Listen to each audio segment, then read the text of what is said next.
Bem-vindos a mais um vídeo. Meu nome é Alan Void. Já estava com saudade de falar isso, né, de fazer esses vídeos, né? Tava voltando em um período de férias, né, e ajustando, né, enfim, organizando algumas coisas.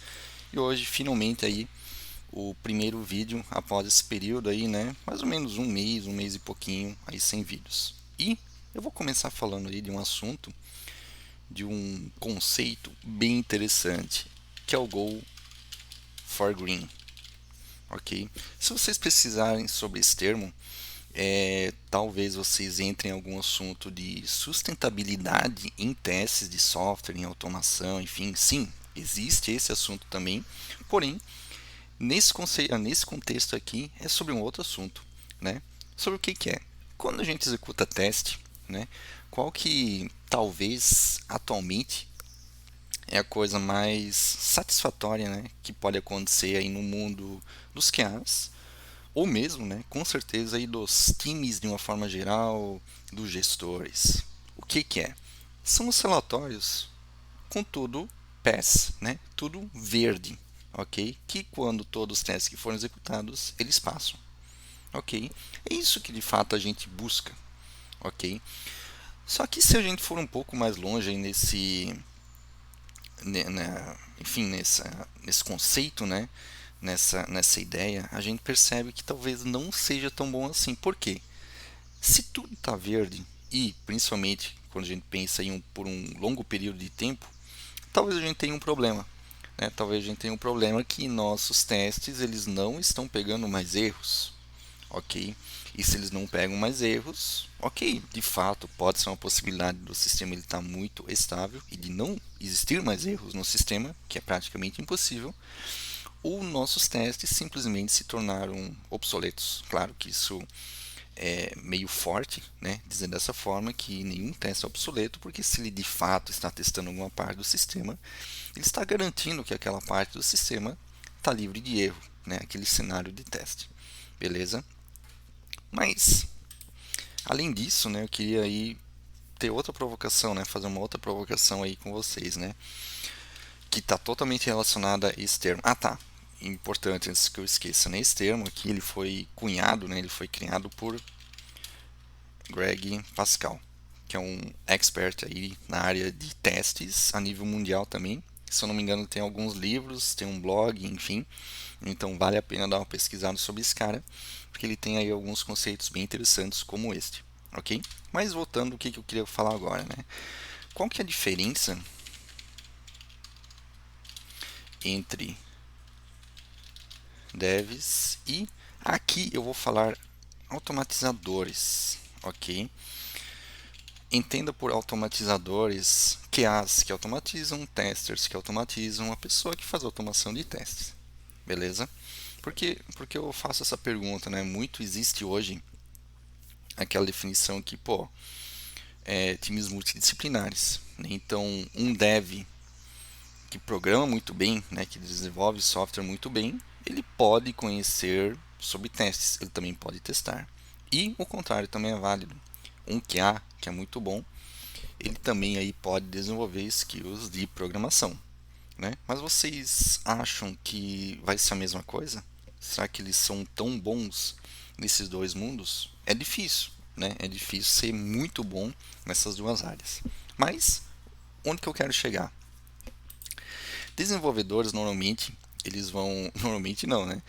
Eles desenvolvem software para criar um software que funciona, ok? Para criar um software que funciona.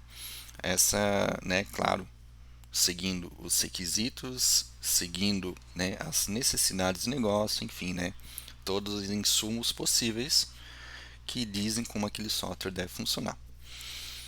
Por outro lado, né, os automatizadores, né, as pessoas que fazem automação de testes, elas não deveriam exatamente ter essa mentalidade. Por quê?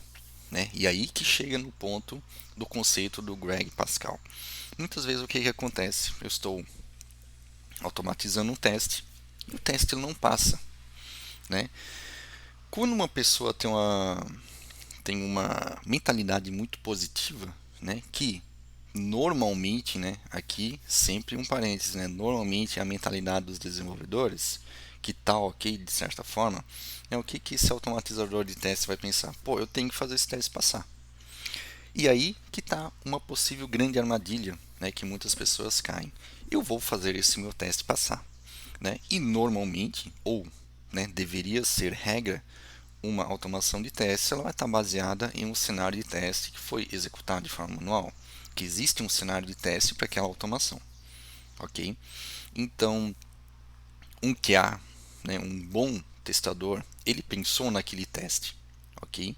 E aquele teste ele vai ser traduzido para uma automatização, para um teste automatizado, ok? Então, alguém pensou lá atrás em um teste que realmente testa alguma coisa importante, beleza? E quando a pessoa que está fazendo automação de testes não consegue fazer aquele teste passar, o que pode acontecer? Pô, eu vou mudar alguma funcionalidade aqui para que meu teste passe, para que todos os meus testes eles fiquem verde, eles passem, ok?